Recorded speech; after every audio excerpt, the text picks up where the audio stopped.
Dear colleagues, thank you. It is my pleasure of being with you today in my university, Malaya University again. Hopefully to meet next time in a very better conditions after the end of this genocidal war against our people in Gaza. Today I'm talking about the higher education sector in Gaza, the Educide, which has been practiced in Gaza since October 7th. This work is part of our continuous work, me and my colleague Dr. Lourdes Habash, the Dean of the Faculty of Law and Administration, Birzeit University. We published several works about this related to Educide, and soon our recent paper will be published. It is a comparison between the Palestinian and Iraqi cases of Educide. And let me first start from the de-development situation, which was the case of the Palestinian higher education sector of Gaza before this war. We are talking about a restricted sector for 17 years at least. In 1994, the higher education sector had 3 universities and 4 institutions in Gaza, but in 2017 we had around 28 institutions, including 8 universities and 20 institutes. The total number of enrolled students was between 87 to 88,000 students. 80% of them were in universities. As I said, the higher education sector was the primary target of the Israeli occupation forces in airstrikes since 28 war. In 2014 war, for example, the estimated losses of this sector were around 10 millions in general, and the airstrikes destroyed 3 buildings in Al-Azhar University and 2 in the Islamic University, with destroying several laboratories in Gaza Strip. During 17 years of blockade, which included several wars, the higher education system faced several challenges, including preventing from movement and mobility, complex financial crisis, preventing the development of infrastructure and the import of educational equipment, destruction and targeting facilities and individuals. For preventing movement and mobility, students from Gaza were not allowed to study abroad freely. It was impossible also to design any exchange programs with foreign universities. The higher education sector in Gaza could not bring any foreign experiences, professors or students. And the Gazan students for the West Bank, for example, the Gazan students in the West Bank universities fall from around 1,000 students in the year 2000 before the Second Intifada to less than 50 in 2023. For the complex financial crisis, the mobility and financial crisis prevented the higher education sector from any reconstruction for its programs. And due to the complex and very difficult economic situation of Gaza, around 20 to 40% of the students were able to pay their tuition fees. In 2019, the average debt of the universities was around $30 million. The universities depended on part-timers and annual contract professors to avoid any higher costs in general. And we are talking about a limited scale economy. So when we talk about $30 million debt for these universities, it is a very high amount for these universities. In general, the monthly salaries for professors in Gaza universities, it is around $6 million. So you can imagine how much this amount of money can make change.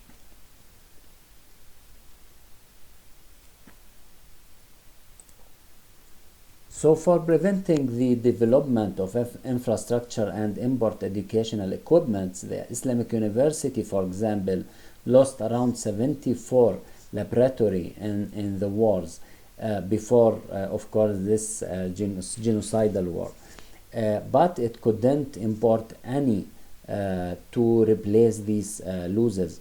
The higher education sector was prevented from importing several needs, equipment, and materials, as it was classified by Israel and the Israeli occupation forces as a dual use imports. So this war brought different change and different scale. So when we was talking about the development, we were talking about intensive targeting. Now we move to systematic targeting. Educide is systematic targeting for education sector in infrastructure and the human capital. And from this point we can go back to the words of the Israeli Prime Minister Netanyahu, who was talking about de-radicalization of education system in Gaza. To do so, he worked on destroying the education system, including higher education. In its application to the ICJ, South Africa detailed this systematic targeting of higher education in Gaza. And the destruction of the higher education not only denies people the right to an education, but also it brings change to the society by targeting intellectuals and the human capital in general. As you can see on the screen, these are the losses in human capital mainly, and we can say these are conservative numbers because there is a very limited access to data. Our colleagues, when we worked on our paper with EFPO, the French institution, it was difficult to work on the field. We reached some places, but it was very difficult to reach other places, mainly around Netzarim area, where are many universities exist. It is now a military zone, so it is very complicated, and due to the targeting, the wide targeting for anybody in Gaza, it is very risky to reach these universities. But when we talk about human capital, we have around 600 students of universities killed. These are the recorded. The number was in June around 523. In November, late October, it became 600. When we talk about workers, including professors, we are talking about around 110. The number was in June around 100. These numbers are not final, of course. The numbers we expect that the numbers are higher than this, but based on the data that we have, these are the numbers. Also, we had around 88,000 students at the point of the war, but after that we had around also 39,000 students who were supposed to enter universities. The higher school students, they lost this opportunity. Another around 40,000 were supposed to be in their higher school last year, this year. So we have around thousand students lost their opportunity to enter the higher education system. It will be very complicated and very difficult to this system under such pressure to accept these students after the end of this war without any emergency plans. The destruction for infrastructure, we are talking about 90% of the buildings in the 28 higher education institutes are damaged partly or completely. In April, we counted 32 buildings destroyed. In late October, the numbers are saying that 90 buildings destroyed. The Islamic University, for example, estimated its losses by $140 million. These are early estimations. The Al-Azhar University said that it had around $121 million of losses. In general, the early estimations of the collective losses are around $500 million to $600 million in total to restore higher education system as it was before this war. I can now talk briefly about the consequences. The first thing, the existence of the higher education institute. After this destruction, it is a challenge to keep these institutions protected. There is many steps worked by or done by the players, the stakeholders of this sector, including the National Committee, including the official players, including the universities itself. The first and most important thing is to collect the data of these universities, the archive of these universities and servers, protected servers outside Palestine, and the ability to issue any documents related to the students, existing students or former students from a central platform, which is could be in any place. You can ask to take your document from any place. So this is a national effort succeeded in this. Also, the existence of these universities now is not only physical, it's related to its human capital. How to protect your human capital and your professors. You lost many shaheeds of them, you lost many as prisoners, others also left the Palestine, left Gaza to Egypt before May, of course. So you have this problem. The priorities of your staff, we are talking about continuous evacuation, security as a concern for people, humanitarian needs, economic crisis of people, because due to the financial crisis of these universities, some of these universities, mainly the private ones, put their workers in an unpaid leave and open leave. So they need such support. Also about the students, what are the priorities of the students now?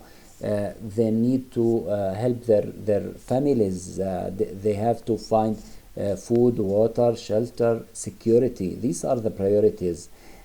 Also, the priorities of or based on the financial limited resources of people. What are our priorities now? Is it education? This is a question. Also, we can say that the environment is not academic environment in general, continuous evacuation and the human crisis. The communication challenge, mainly internet for students, is very difficult and very heavy duty to keep connected online in your virtual classes. This is very difficult. But the numbers, the recent numbers from the Ministry of Higher Education says that around 75 to 80% of the Gazan students are enrolled in their universities, and they are attending their classes, online classes now at this point. We are talking about several initiatives to support this sector. The first are the local initiatives. The Visiting Student Initiative, which came from the universities of the West Bank, or which supported and opened the classes for the students from Gaza. The professors were volunteers in this, and this initiative worked for the second semester. But due to the numbers, we were talking about 48,000 students from Gazan universities showed interest in attending such classes, but only 6,000 students passed these courses for the last semester. So it is very difficult. However, now the universities of Gaza are working online mostly. Most of these universities are working online. So the attendance is much higher, as I said, and the commitment is much higher for these universities. There is a SNAD initiative now, and yesterday there was a marathon here in Palestine to support the Gazan universities to continue working. There is $16 million support from Al Ta'awun institution, welfare institution. It is a Palestinian collective institution and NGO. Gets support from Palestinians, Palestinian businessmen in diaspora. And now there is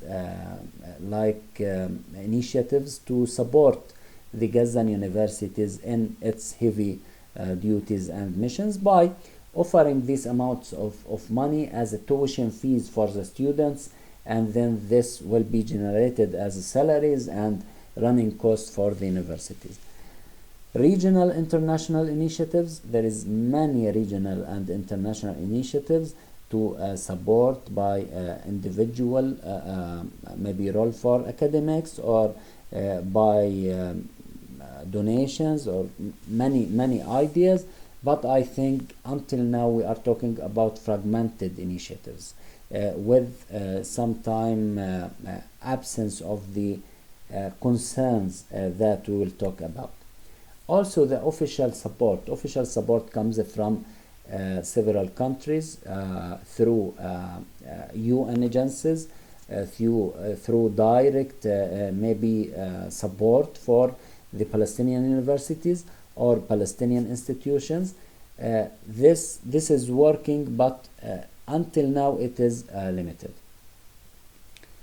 The most important thing here is to work based on understanding the Israeli vision for the day after. As I said, de-radicalization is the aim of the Israeli heavy Educide in Gaza. So producing a new Palestinian educational system which is accepted to Israel. The Palestinian vision is reconstructing the higher education system in Gaza on national basis, with Palestinian ownership on this process.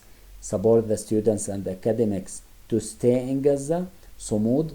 Support higher education system to restore its academic environment and programs, and refuse any conditionality. So I was hearing about initiative to establish a temporarily virtual university to support the students of Gaza.